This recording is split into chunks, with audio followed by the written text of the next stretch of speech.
Hey there, everybody. What's going on? A couple of days ago, I saw the American release of The Raid, which has been subtitled The Raid Redemption. It's pretty much the same film that has come out internationally, but for some reason, they tacked on the extra word for American audiences. Right off the bat, my critics and detractors are not going to like me much for this because I don't know anybody's name. So, for those of you who think I should do my research before recording my review, sorry. But I thoroughly loved this film. The Raid Redemption is about a team of police officers. It's a foreign film. It's shot in Indonesia. I thought Indonesia was more of a region than a particular country. Of course, I am not very skilled with geography. I pretty much forgot that after middle school. But everything I read up to seeing the film said it was Indonesian. So this is an Indonesian film. I think that would classify it as technically an Asian film. There's many cultures represented throughout, I believe, though I think there's only one language being spoke, as far as I know. There seems to be, it seems to be a melting pot region. I mean, many people look Brazilian. Some just looked, Filipino. I don't know. So it must be like a melting pot area because the cast was very eclectic, which I enjoyed. But as far as I could tell, only one language was being spoken, and I'm not sure what that language would be called. Indonesian. The Raid Redemption is about a team of cops, 30 cops, assigned to take down a mob boss, basically, who has fortified himself in this apartment building. A 30-story apartment building. It's basically his domain, it's his kingdom. I mean, anything that happens near this old apartment building is basically his territory. And he has safely, enscotched himself inside. And is well protected by his loyal followers who occupy the apartment. So this team of police must break into the apartment, apartment building unnoticed, and work their way up through the building to get this crime lord and to make him pay. It also, has a lot of little subplots. There's a brotherhood. One of the brothers, basically our central character, is a member of the SWAT team. And his brother is the right-hand man of the crime lord.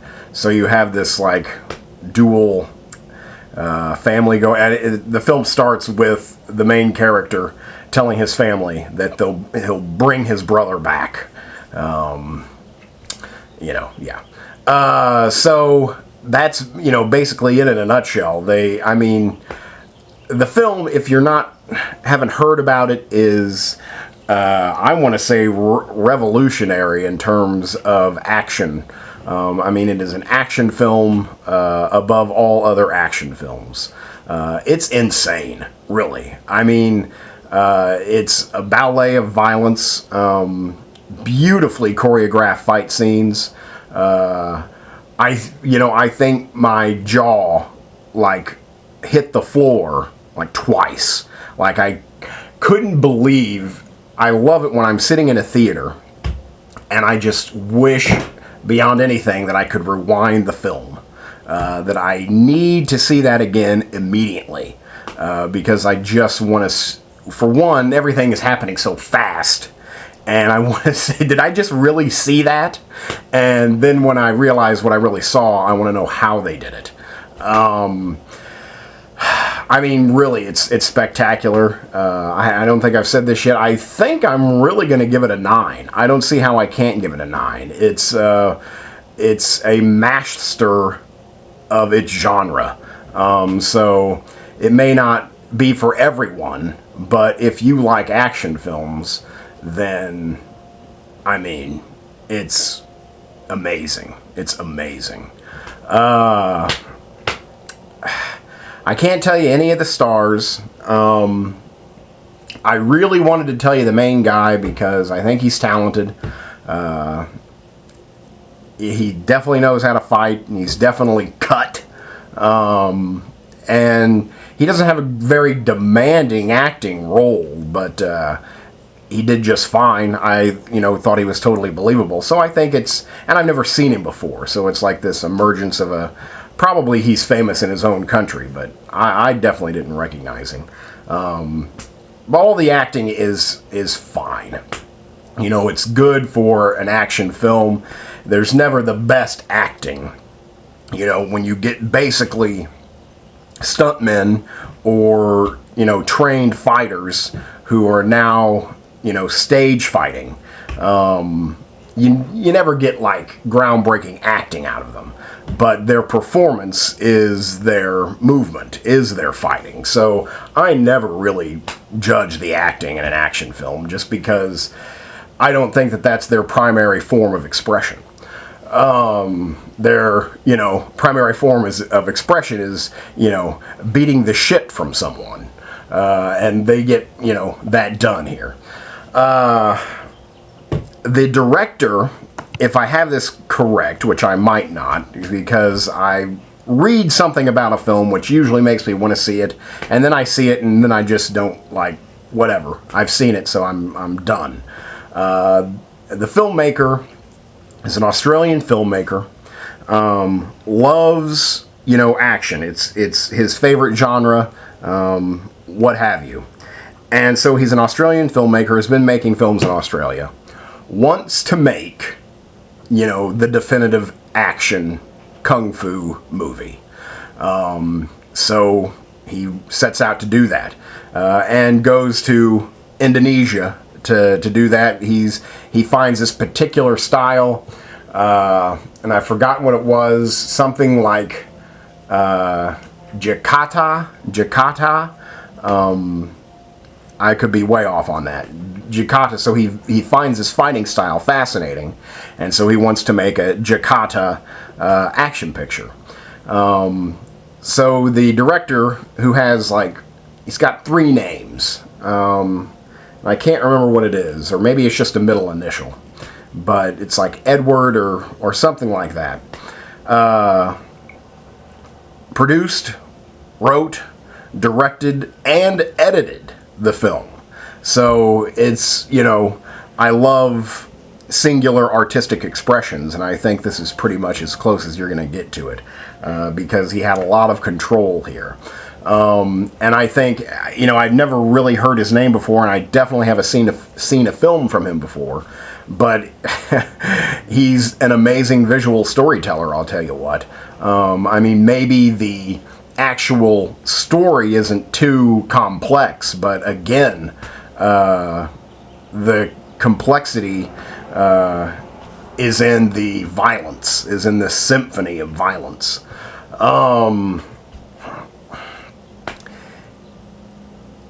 It's very well directed. That's what impresses me about it, is that he also edited it, because it's incredibly well edited, meaning that, that's still the most mysterious part of filmmaking to me, is the editing process. I've never been given a window to that. I don't know really how it works. I don't see how they ever finish that process. It just seems so tedious to me. And, just with all the choices you have, how you get down. But the film is remarkably edited in the fact that all of this intense action and complex violence is going on, and you are never confused. You You watch everything play out, and it's just incredibly fluid and streamlined. The film is incredibly fluid and streamlined. It doesn't waste too much time with story. It just basically gives you an A, B, and C, and then go. Which is fine. The movie is about an hour and 40 minutes. Seriously, it feels like an hour long. It felt like it was over as soon as it started. I was definitely left wanting more, but I think that's a good thing. I think there's definitely a sequel being shot, if not planned. I think there is, because it's definitely left open for a sequel of sorts.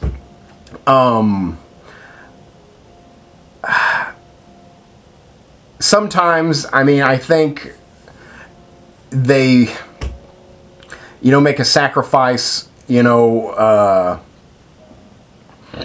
the sake of that streamlined story. They make a sacrifice in leaving out some satellite characters. Like, you don't get to see, like, what happens to some people. They just, make it through, or, are rescued, or something. We just don't get to see what happens to them. We just know that they somehow have escaped the situation alive. But we only get to watch, like, the central character. So it's like, sometimes I wished that I was like, okay, well, how did he get out of that? Or when did they have time to rescue him? But, we don't get that. Instead, it's just, we know that it's been done, so, why worry about how it was done? It's just been done. Again, I didn't care much. At the time, I was like, well, where did he come from? Or when did they have a chance to go get him? Or how in the hell is he alive? I did say that a couple times, but, I didn't really have time to think, because then you're moving on to something else. But again, I didn't mind so much, because you immediately forget about anything as soon as the next two people start beating the hell from each other. I also thought it was super clever in the fact that I think this is pretty common for most action films. It's like, if you're watching two separate characters going on two separate arcs, you follow one for a while, and then all of a sudden you cut back to another story arc you were following, and it seems like so much time would have had to have passed, but yet they're still, like, doing the same thing.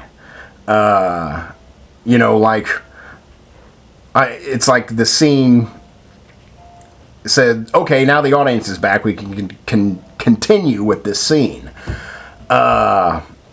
Here, and so, like, what were those characters doing for the entire, 10 minutes we were watching another storyline? Were they just kind of hanging out, talking about fighting and how they were going to fight and then fight? But, here, it's like the same thing. You watch, a storyline, a particular arc, and then something happens and it cuts to the other arc. And here you stay with that for like 10 minutes. I'm going to try and describe this, though I probably can't do a good job of it just because it's just a kind of an experience. So you cut to the other arc and you're with that for like 10 minutes. And the end of that B arc, the one you've cut to, there's like a sound cue, like a gunshot or something.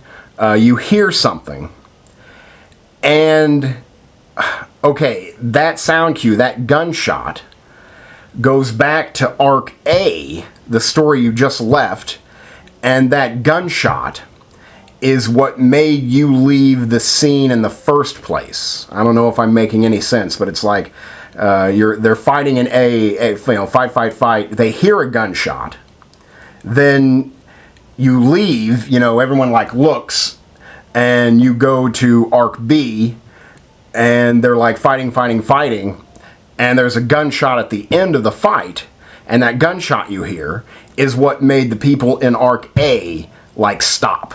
So you hear the gunshot of Arc B, and that's the end of that. And you cut back to the first story you were watching, and it's like no time has passed. We get to see the end of that sequence while being away from it for like 10 minutes. And, usually that's exactly what I'm thinking is like, so what were they doing for like the last 10 minutes? But here it's like they didn't ever stop. It was like you were watching, a simultaneous, story. I thought it was incredibly smart. I can't really recall that in a film before. So I'm trying my best to describe something that, really I didn't even realize that it happened, like, in the moment, but, like, 3 minutes later, like, after that scene wrapped up, I was like, you know what, that did happen, and how fucking cool is that? So yeah, I think it's a super smart film, incredibly well made, just so much attention to choreography, and just the fighting is amazing. Again, it's like, I squealed with pleasure several times during this film, because you just see things that you don't think should be possible. Again, I just wanted to immediately rewind the film. So I already can't wait to see this on home video. If it goes to a less expensive theater, I would want to see it again on the big screen. But I think this is a movie you could just buy, just right off the shelf, because you'll want to watch it again and again.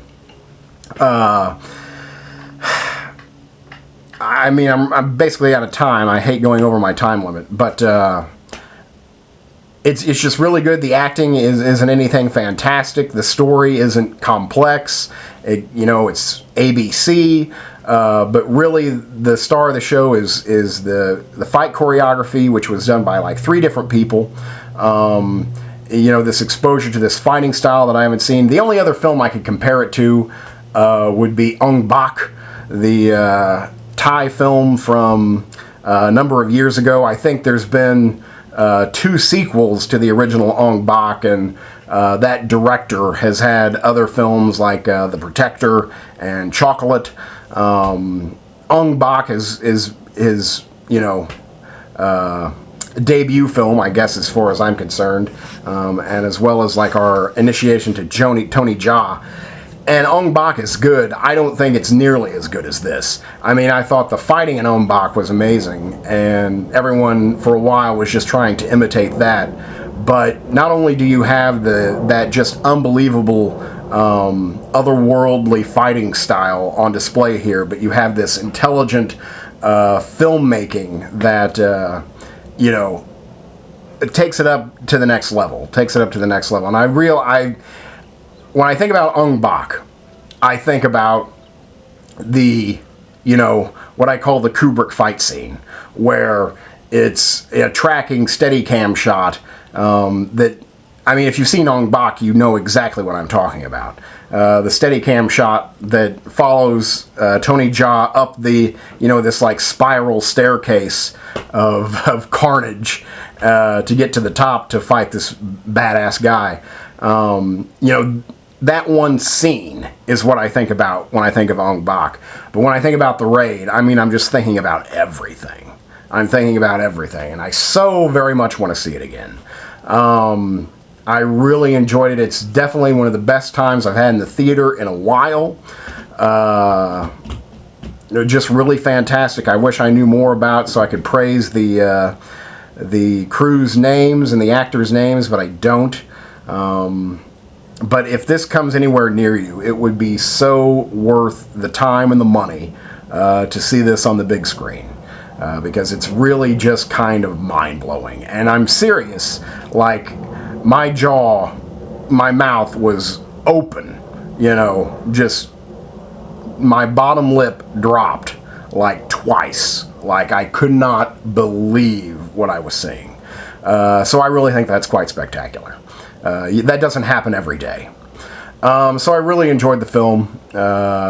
That's The Raid, Redemption, and for me, it's a solid 9. I got no problems giving it a 9. One of the best times I've had in a theater in recent memory. Thank you.